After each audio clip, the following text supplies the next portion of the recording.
Yeah, hi everybody, Dr. Jason W. Morrison, Theologist, New South Wales, Australia. We're going to go on to our second viewers and subscribers comment review. Let's have a look at what we've got here. Just let me get myself sorted out. Okay, let's go, shall we? I'm going to work from top to bottom. Scriptures in the scrolls says, on the kingdom halls being burnt down, etc. No loss, wake up, someone is hurting to do this. What good has that hall brought? Lies, burden, control, and some horrible JWs who are twisted like pedos and bullies with elders' secret books. The flock has suffered. We'll give him a tick and a love art. Teddy Rattlesnake says, again about the kingdom halls being burnt down and the attacks on the Jehovah's Witness Society. The Watchtower gets tax exemption because it's supposed to be a charitable institution, but it never gives out dollars to any needy people. I've heard this many times from ex-Jehovah's Witnesses. When a KH gets sold, Kingdom Hall gets sold, the money goes to the governing body. The local congregation has no say in it. And the Watchtower, and I'll tell you who's got a good video on this, John Cedars, the John Cedars channel. He's just done a series on this. I advise you to go and have a look at that. And the Watchtower never reports where the money goes. I agree with Marcus that a lot more regulation is needed with religious charities, but the regimen in the US won't dare touch them. Good comment, Teddy Rattlesnake. Again, John Cedars' channel has just done he's done a fantastic insight into what Teddy Rattlesnake's talking about. A guest says, this is about the ARC and the child sexual abuse. He sat there and lied talking to Jeffrey Jackson. There are plenty of undercover videos showing the JWs do protect pedophiles. I'm beginning to think all these pedophile rings are being exposed, that the JW leadership will be a part of the Pizzagate too. Yep, good on you, the guest. Appreciate that comment. Renan Niubra on the Kingdom Halls being burnt down. There is no free meal at all, isn't it? Some time ago I've heard, I cannot prove, I just heard it. It's likely that they, all of them in this sector, offer a kind of services as washing and drying clothes, if you know what I mean. Yeah, good one, Renan. That's a funny one. Bob Smith says, this is good news, honey boo. This is about the Catholic priest, the highest religious person in the world ever to be taken down for child sexual abuse or involvement in it. There's a good one. Marbo Muskie says, it's another form of human sacrifice. This is the 19,300 South Korean guys that wouldn't sign up for armed forces duty who have been locked up. Venora Moon says on the video, what was that video? I'll just check. What was that video? That was Jehovah's Witnesses and Lot. I did a story on a teaching on Jehovah's Witnesses and Lot. I'll just go back again to my thing. Bear with me, everyone. Where are we? Get me back to where I'm supposed to be, in my community. Back to Verona Moon. There she is. Lot offered his daughters up to be raped by those men. Awful. Exactly right. And he did. Just because people are characters in the Bible doesn't mean they're good characters. Here's Verona Moon again on the Kingdom Halls being burnt down. I agree. Religion has gone along far too long without any accountability. And so do I, Verona. I'll give you a love heart for that one. The Redeemer. Now, the Redeemer's a very passionate person. He's commenting on the last subscribers review. Thanks for the comment, Dr. Morrison. That's okay, the Redeemer. I apologise if I seem to have ranted. No, I don't take comments as ranting, even if they're criticism against me. It's hard to get me in a conversation about the JWs and not be able to control my animosity. Unfortunately for me, there's a lot of things that have thrown through curves in my life that I'm able to respond cordially. But when my family is attacked and destroyed, then I struggle keeping that passion under control. And that's understandable. I don't want to send a message that the JWs deem as angered or resentful. That's fair, even though that's often the case, but yet it was provoked. And this is the whole point at the moment, isn't it? There's a lot of provoked people that are hurt from this organisation. I choose this screen name for two reasons. One, because that's what Jesus was, a redeemer. And two, because after the watchtower came through and desolated my life, that's what I have to do and redeem myself and what's left of my family and life. Oh my goodness. Oh wow, this is a big comment. Wow, let's go. Thank you for your videos. That's okay. Thank you for your comments. I listen to each one intently. I stumbled upon your videos because I have yet to find anyone that explains the Bible better than you. Well, I'll humbly take that as a compliment, but I'm far from at the top. But thank you. You're spot on. There's tons of videos on YouTube that explain what the Watchtower is about and the impact that it has on innocent human beings. I already know that part. I know the insides, the outsides, and the results of those like myself who disagreed. My goodness me. I still listen to those, but they can be severely depressing. Yeah, good call. Especially if you have family members still trapped in the cult. And you know damn well they're not watching. Oh my goodness. I noticed you're a biker. Yeah, I am. I am one myself. Born in. LOL. Yeah, I grew up with motorbikes and surfing and all other stuff. Had a good childhood, Redeemer.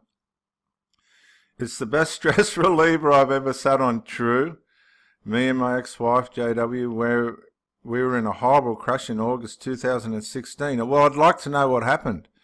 Not at all our fault. I shattered my pelvis and she suffered a broken leg. Oh, that's terrible. I began to walk fully again in February 2017. Good on you, mate. She left me as soon as I was on crutches. She threw in the towel, did she? Oh my goodness. Bad news. I'm sorry to hear that, mate. I was riding again in 30 days. I even wore the clothing I was wrecked in. Pilots get back in planes. Race car drivers get back in cars. That's my passion and that's what I did. I lost my wife and a family that I loved in that process. All because of a knee-jerk reaction to a moment that I felt like, because of my riding experience, saved our lives. Oh dear. I will never get that credit and actually don't deserve it. Yeah, there's a lot of trauma that comes out of car wrecks and motorcycle accidents if you survive. There was no God there, only his advice. It was just us, and I did everything in my power to save our lives. It worked out. Nothing was supernatural. We put us there and God responded. That's how I felt. Unfortunately, my wife fell back into the phenomenon of Jehovah, saved her life, and she ultimately returned to the cult. Oh, goodness gracious. Right, okay. Fully embraced by her parents who had been pulling her back since the disfellowship in 2015.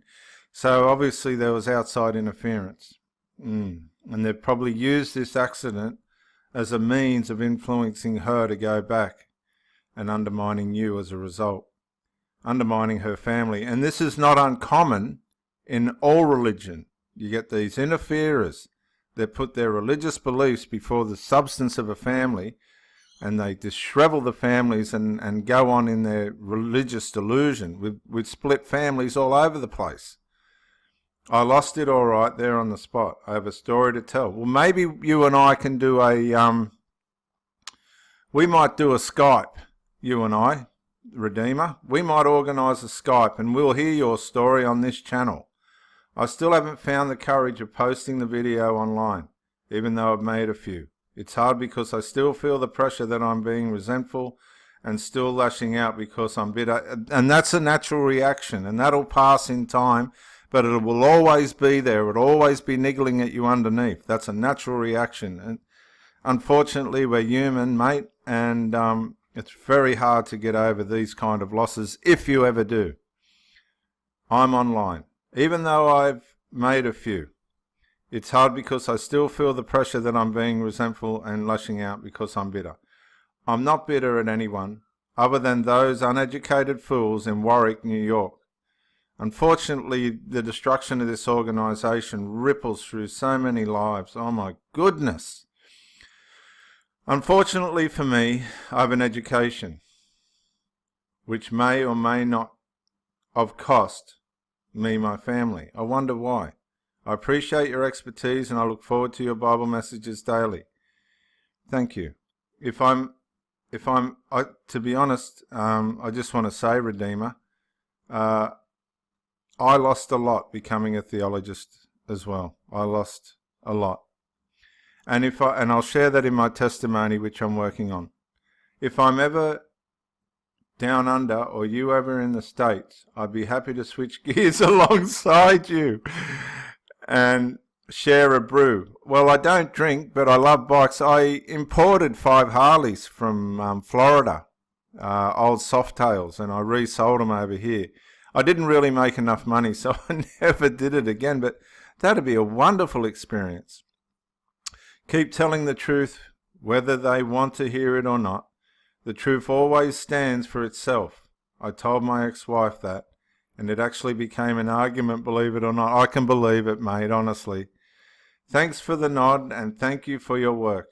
I'm a huge fan of yours, and am grateful you came on board to save a sorry soul like myself. Keep it up, mate. You're doing a good thing. You keep it up too, Redeemer. These are the sort of comments that if I share on the channel are going to help others. That's a very transparent person there. God bless, Redeemer. You hang in there, mate. Time heals all wounds. And I hope your body's feeling okay. It's horrible when you hurt your body like that. Thanks, Redeemer, for that comment. I really appreciate it. And I hope it helps the listeners. The Kingdom Hall Fires, Wendy Rosson. Number 1 law. Absolutely no human sacrifices.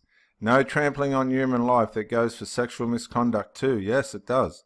For those that are into badness and evil in the name of service to their God. Exactly right, Wendy. If regulations were applied for all those terrible things religions have looming over their flock, then there would be no power left for them. Exactly. I don't think they really care about just grouping together for uplifting support. No, and I agree. I absolutely agree. I just think when you're in a cult, it's very superficial because everybody's unsure underneath. But they group together with a niggling underneath that things aren't right. And the funny thing about it is it's attractive to the carnal nature. Thanks for that comment, Wendy Rosson. I really appreciate it. Now here's why on the Kingdom Halls being burnt down. Why do they when they can't sell the halls? What do they do when they can't sell the halls? They burn them to the ground and collect the insurance money and blame apostates. Well, that's a point. I just want to read that again. This is from Why. What do they do when they can't sell the halls? They burn them to the ground and collect the insurance money. Well, that's a thought. That's a fair thought. And then they blame the apostates. Well, they blame apostates for everything, don't they? They've even blamed the apostates for the sexual abuse. Okay, in their organisation. So H says, and this is on the 19,300 South Korean people that wouldn't go to national service because of the Jehovah's Witness organisation. I'm not a JW anymore, but have to ask, what about the apostles who refused to obey the authorities and instead said, we must obey God as ruler rather than men? Were they wrong? Because you seem to be saying even if the government tells Christians to do what is against God, they should obey anyway. Okay, this is worthy of comment. Now, in the Apostles' day, the problem there was to deny Christ. They were being told to deny Christ and to just let me bring myself onto the screen for SoH. Thanks for your question, SoH. They were told to deny Christ. It wasn't a governmental ordinance that they were told to deny, because Jesus said, when it comes to taxes, give to Caesar's what is Caesar's, which he did. So, for the apostles, they were told to deny their faith by the authorities, or you'll be killed. As in the case of Peter the Apostle, he was hung upside down, and many of the others were brutally punished and killed for their faith. That was a faith issue. It wasn't a governmental service issue. The funny thing I find about the Jehovah's Witnesses and these types is they'll work in government offices and take government jobs, won't they? Have you ever thought of it like that? But they will not serve in the armed forces. We must obey God as ruler rather than men. Where were they wrong? No, they weren't wrong, because they were talking about their faith, not about their service to the government. Because you seem to be saying, even if the government tells Christians to do what is against God, they should obey anyway. No, I'm not saying that. I'm not saying that at all, and I say that courteously. Yeah, so if I can answer your second question, or am I misunderstanding something? I think if you're misunderstanding anything, if it's fair to say that, which I'm not sure it is fair to say, it would be that service to the government and service to God are two different mutually exclusive things. But both have a place that we need to abide in an ordered way if required. For instance, somebody asked a question the other day, forgive me because I can't remember who it was, but if Australia was called to be an ally to the United States, if something happened over there and Australia was called up, I would go and serve. I'd serve in national service because I think it's my duty to do that. Many of you may disagree with that, but I just think if the government calls you up and you do not have a legitimate reason to say no, and I don't think saying that you're a Christian is enough. I really don't. There's many ways you can serve in the armed forces without killing somebody. You can serve in the armed forces and actually save people in the medical part of it. So just to simplify your question and any misunderstanding, and I appreciate your comment, the apostles were refuting the authorities based on their faith and their belief, not on being asked to do things for the authorities in terms of contributing to the community or the country. I hope that helps. Thank you for your comment.